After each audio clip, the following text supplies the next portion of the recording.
Hi, my name is Zdorovtsov and I'm a Community Development Field Specialist with SDSU Extension. Thank you for watching this iGrow podcast today on planning for the classroom and scheduling the season through utilizing warm and cool season vegetables. Scheduling is very important, especially when you're in a school garden situation. You have to know when you can plant things, but more importantly, from an educational standpoint, you want to incorporate as much as you can into that school year season. If you do a good job planning, then there'll be more involvement during the school year with the children.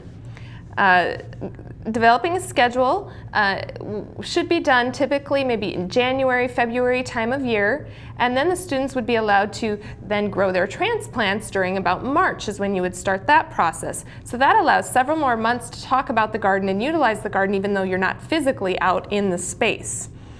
These students can participate in looking at seed germination and calculating germination values. They can take responsibility for growing those plants and seeing the process of plant growth, calculating when to start things and when they should be mature enough to take out into the garden. All these different lessons can be incorporated into the classroom. You can identify the plant as a cool season plant, which is frost tolerant, or a warm season plant, which is something that needs to be put out after frost. Now remember, some of our vegetable crops are annuals. Those are crops that die every year. They have to be replanted every season. And when we talk about annuals, we talk about the two categories, warm season and cool season. Warm season do not tolerate the frost. They grow better once that soil warms up. When we get to 60 to 75 degrees, they'll really grow much better than if you try to stick them out while the soil is still cold. Cool season crops will tolerate some frost. They'll grow better during those cool conditions and actually do not perform well once we get into the peak of summer and it gets quite warm outside. Warm season crops, for example, would be things like tomatoes, cucumbers, beans, peppers. Cool season crops would be things like lettuce, cabbage, and broccoli. Keep in mind, some years you will have difficulty getting into the garden due to late snow and heavy spring rains, and we never want to work that ground too early, and so some years you may not even be able to do much with your cool season crops in the spring. You may just have to wait until about the time when your frost has passed and just stick to those warm season crops that season. So let's talk about the different groups. Group A, we'll call it, is cool season crops that are planted in April to May, depending on your location in the state. This group has a minimum soil temperature requirement of 40 to 45 degrees, so wait till the soil warms up to that temperature. Their optimum growth occurs 60 to 65 degrees. And this group will not grow well in hot weather, so I wouldn't recommend even bothering with them during the warm part of the summer. These crops would be things like spinach, cauliflower, peas, head lettuce, or radishes. And you can see I noted if you would directly seed this, put the seed right into the garden, or if you would grow it as a transplant, such as cauliflower. Group B are also cool season crops. Again, planted April to May. Minimum soil temperature is the same, 40 to 45 degrees, with the optimum being 60 to 65 degrees. However, this group will tolerate some warmer temperatures. They will be able to grow into the summer somewhat. Bees, broccoli, cabbage, carrots, Swiss chard, celery, kohlrabi, onions, turnips, leaf lettuce, and your potatoes. Your frost-free dates for across the state, you can look here at this chart. This is also available on iGrow.org, but this shows a 75% chance that the last frost will occur on this date. In other words, there's only a 25% chance that the frost will occur at this time.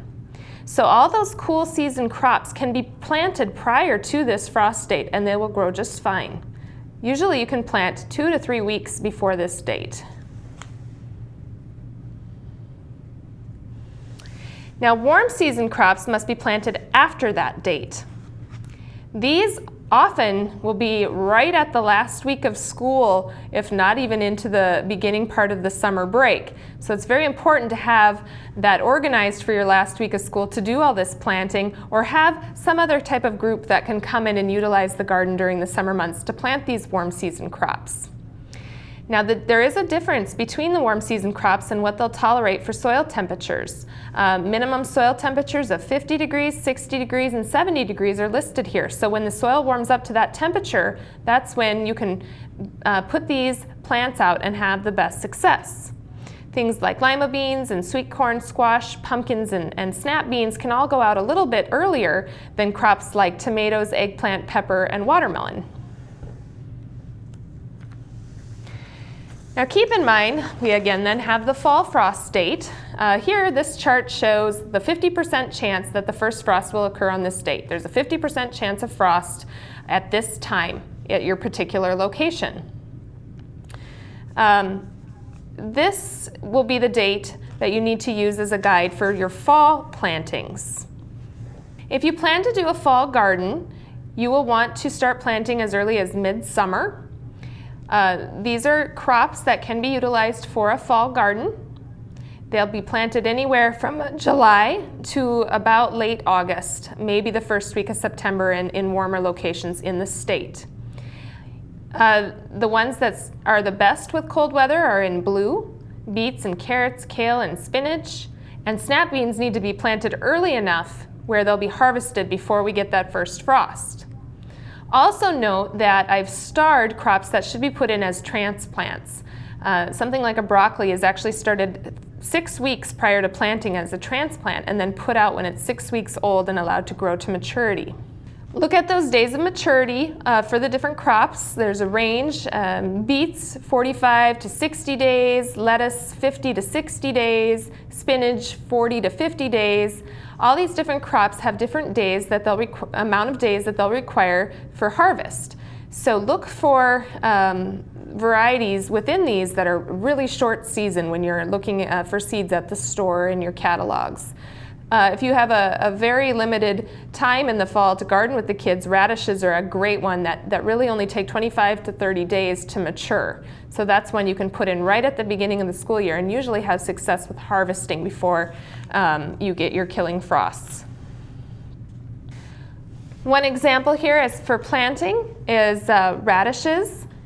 They generally will take 30 days, and I'll attack in usually a little bit time for harvest, as well as the fact that it's colder and light levels are lower. So we'll plan for 40 days starting August 21st for planting time.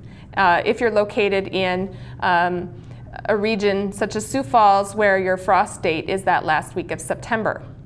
Spinach is another one. This one takes a little bit more time, but it's extremely cold hardy. So spinach will take about 50 days, and I'm going to look for one of those really good quick growing early season varieties. There's not really too many extra days that will be planned in for harvest because it can handle the cold. And so if we have a 50-day growing time period, we'd want to start that about August 6th. And spinach, if it doesn't get quite full size, you can still harvest it as a baby size, and the children will enjoy that. Keep in mind, we never know how the fall is going to be. We don't know what the weather's going to be like, so this is somewhat of an estimate, a good guess as to when we should start those planting times. For more gardening information, I suggest that you visit iGrow.org for this publication. It's called Vegetable Gardening. And it has all sorts of information on starting a garden, but as well as a nice chart that tells things like planting time and harvest, days till harvest, and other information on plant spacings and things you may need when planning your garden. I'll also mention that you review our podcast on season extension that will also help you grow into the fall season and start earlier in the spring. And if you have any additional questions, feel free to contact me or visit iGrow.org for more information. Thank you again for watching this podcast.